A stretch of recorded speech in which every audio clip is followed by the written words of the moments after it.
सर्वं यस्याभितिष्ठिति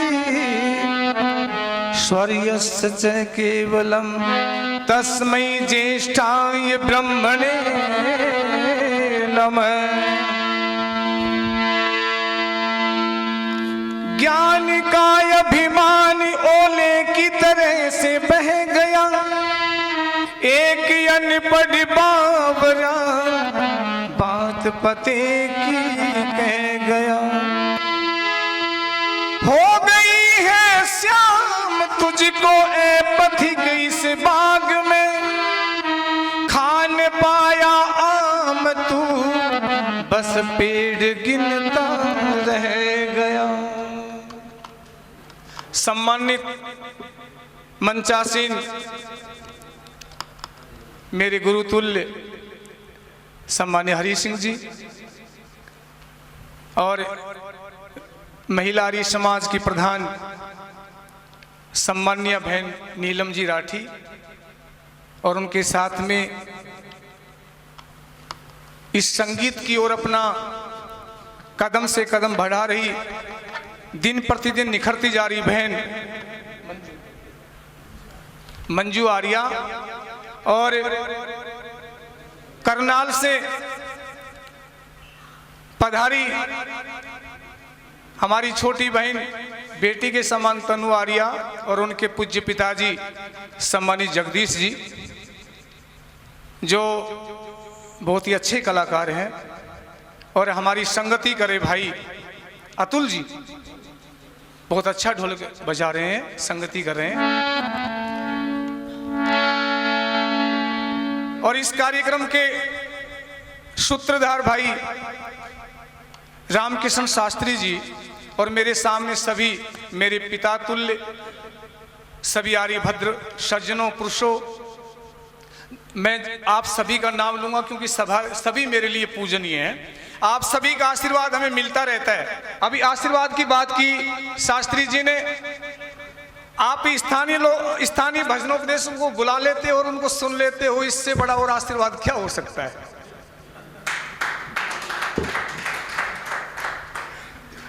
नहीं तो कहते हैं ना, घर का जोगी जोगना बाहर का जोगी सिद्ध। मैं बाहर वालों की बुराई नहीं कर रहा हूं, बहुत अच्छे उपदेशक हैं जिनसे ज्ञान मिलता है और उनको बुलाना भी चाहिए, क्योंकि कई बार ऐसा होता है कि हम घर में जब बैठे होते तो बच्चे हमारी बात नहीं मान करके बाहर के लोगों की बातें अच्छी मानते हैं, सुनते हैं।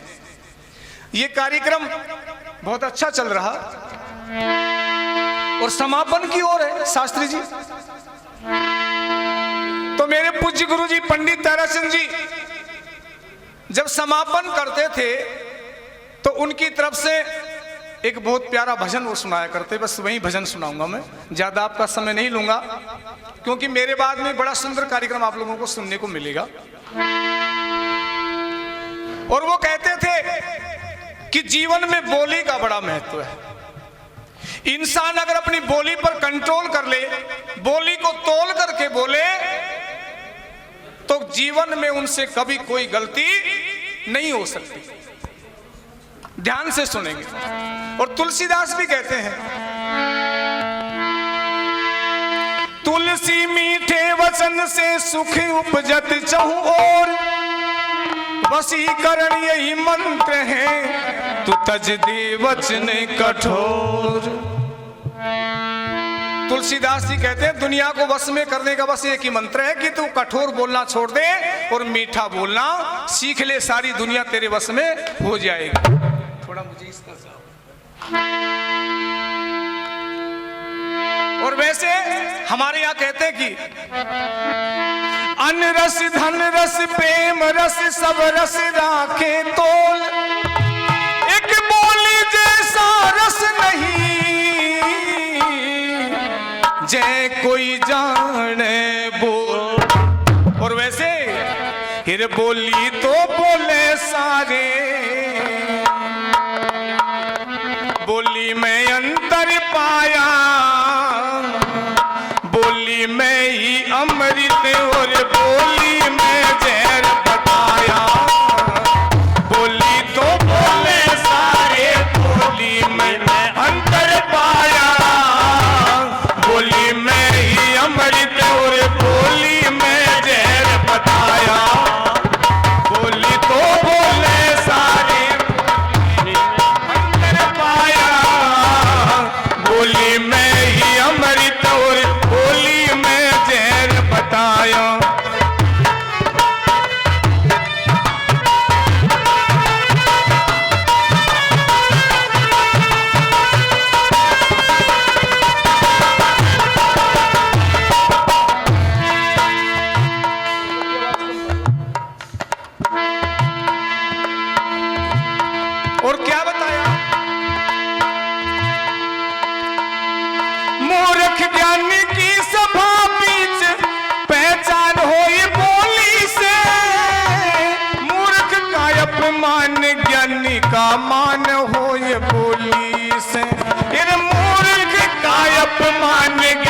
कान होए बोली से, ऊंची शान होए बोली से, ऊंची शान होए बोली से, बोली ने बट्टा लाया, बोली में ही अमृत बोली में जहर बताया, बोली तो बोले सारे बोली में अंतर पाया, बोली में ही अमृत बोली में जहर बताया, बोली तो बोले सारे बोली में अंतर पाया, बोली में ही अमृत बोली में जहर बताया।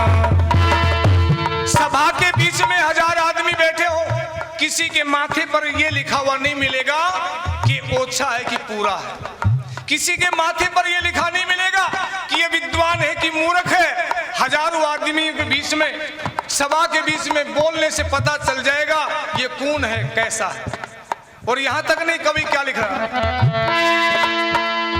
ये बोली ही एक ऐसी है जो मिले हुए दिल फड़वाते, बोली ही एक ऐसी है दो दिलों को एक मिलाते, बोली एक ऐसी है दो दिलों को एक मिलाते, बोली ही घोड़े पर चढ़ाते, बोली न गधे चढ़ाया, बोली में ही अमृत बोली में जहर बताया, बोली तो बोले सारे बोली में अंतर पाया, बोली में ही अमृत और बोली में जहर बताया।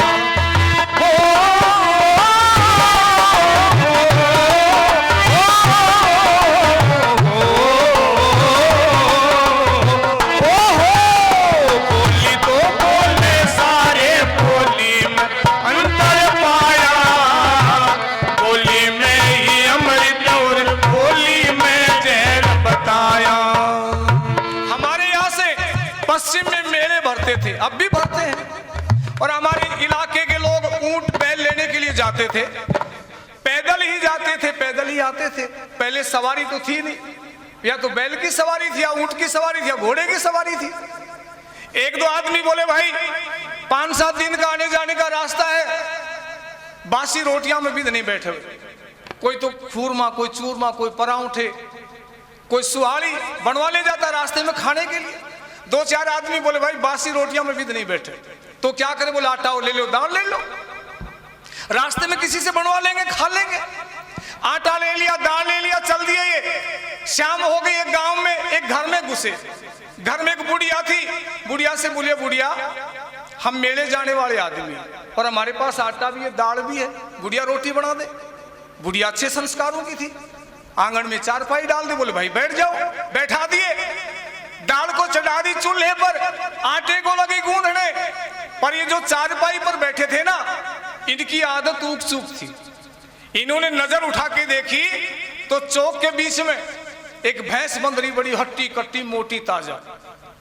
और फिर पोली का बारना देखा, कुछ सकड़ा भीड़ा नीचा था। ये बोले बुढ़िया भैंस तो बड़ी हट्टी कट्टी मोटी ताजा। बुढ़िया बोली या तो भाई सही। बोले एक और ऊक चूक है ना। बोले वो क्या है? बोलो पोली का बारना, सकड़ा भीड़ा नीचा सा, जय बुढ़िया भैंस में कुछ ऊक चूक हो जाए, मर जाए तो ए बारनामा का तो ना निकले, भीती फोड़नी पड़े। बुढ़िया बोली रे मैं थारो सत्यानाश जाए, अना पुतो में थारो काम करी था, मेरी बुरी बुरी सोच रहा सो। ये बोला बुढ़िया या तो बिना सोचा ही कही थी। बुढ़िया बोली बिना सोचे नहीं बोलना चाहिए मूर्खो, आराम से बैठ जाओ। बोले नहीं बोलांगा। अब ये बैठ गए। इतनी देर में एक औरत आ गई। इन्होंने कहा बुढ़िया ये औरत कौन है? बोले मेरे एक बेटो ये है, उसकी औरत है। ये बोले बुढ़िया बात तो किमिया भी उत्सुक से।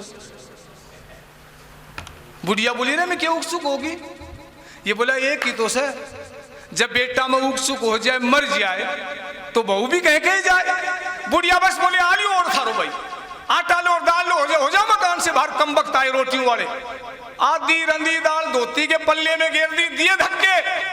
और ये गांव के बीचों बीच जा रहे, दाल को पानी जाए, धोती का माँ का टपक। तो गांव वाला बोला रे के टपके? बोले हमारी बोली को रस। कभी बोली की भूल नहीं करनी चाहिए। और यहां तक नहीं, फिर बोली से ही चुगलखोर पानी में आग लगाते, बोली से ही सज्जन नर कोई जलती आग बुझाते, बोली से ही सज्जन नर कोई जलती आग बुझाते, फिर बोली ही में सा बरसाते शीतल कर दे काया, बोली में ही अमृत और बोली में जहर बताया, बोली तो बोले सारे बोली में अंतर पाया, बोली में ही अमृत और बोली में जहर बताया। अपने इतिहास उठा करके देखो, रामायण में बोली की भूल हुई। राम और सीता लक्ष्मण तीनों जंगल में वन में कुटिया में रहते हैं। कुटिया के सामने से धोखे का मृग निकला। सीता ने उसको देखा, राम से कहने लगी इसको पकड़ के लाओ। राम अपने धनुष्मान उठाकर के पीछे ओ लिया और वो छल था, कपट था, वो आगे जाकर के राम जैसी बोली बोल गए, हे भाई लक्ष्मण मेरी सहायता के लिए आओ। ये आवाज जब सीता के कानों में पड़ी तो सीता ने लक्ष्मण से कहा कि ओ लक्ष्मण, तुम्हारे भाई राम पर कोई आपत्ति आई, उनकी सहायता के लिए जाओ। लक्ष्मण ने कहा सीते ना, मेरे भाई राम पर कोई आपत्ति नहीं आ सकती और मैं जाऊंगा भी नहीं, मैं तो आपकी रखवाली के लिए हूं। सीता पढ़ी लिखी विदुषी पतिव्रता सतवंती थी, पर यह बोली की भूल कर गई और लक्ष्मण से कह उठी, ओ लक्ष्मण हमें मालूम नहीं था कि ऐसी बुरी नीयत है तेरी, इसीलिए हमारे साथ आया होगा। अगर भाई राम मर जाए और सीता तेरे रह जाए, ये भाव ये थे। बस सीता के मुंह से ये बात निकल गई, लक्ष्मण को सहन नहीं हुई, लक्ष्मण सीता को अकेली छोड़ के चला गया। रावण ने मौका देखा, सीता के लिए उठा ले गया। मामूली बोली की भूल के कारण रावण की जेल में 14 महीने 10 दिन तक तड़पती रही राम के वियोग में, और इधर राम पर बहुत सी आफतें आती रही। कितनी दिक्कत हुई, महाभारत को ले लो। जब भीम अपना महल दिखाने के लिए ले गया दुर्योधन को, पीछे आप बोली आगे दुर्योधन को कर लिया। महल की जो कारीगरी थी कि जहां दरवाजे थे वहां दीवार दिखाई देती थी, और जहां दीवार थी वहां दरवाजे दिखाई देते थे। जहां फर्श थी वहां जल का आभास होता था, और जहां जल था वहां फर्श का आभास होता था। ये दुर्योधन कभी भीत का टक्कर मार, कभी पानी में जा पड़े। सामने बैठी थी द्रौपदी, कई लोग कहते हैं द्रौपदी ने बोला था, महाभारत में कहीं नहीं लिखा कि द्रौपदी ने कहा था। द्रौपदी को तो हंसी आ गई थी, और पीछे से भीम बोल पड़ा कि आछो आंधा के आंधोए हुए। ये तो बहुत कटु शब्द थे, कुछ और भी आता है उसमें। बस इसी बोली के कारण ये महाभारत का युद्ध हो गया, और जिसकी भरपाई आज तक नहीं हो पाई। आगे कवि क्या कहता है, फिर भाइयों के भाई के हाथ से सरकट जा बोली पे, आन मान के रखने वाले मर मिट जा बोली पे, आन मान के रखने वाले मर मिट जा बोली पे, फिर गुण आवे गुण छट जा बोली पे, बोली की अद्भुत माया, बोली में ही अमृत और बोली में जहर बताया।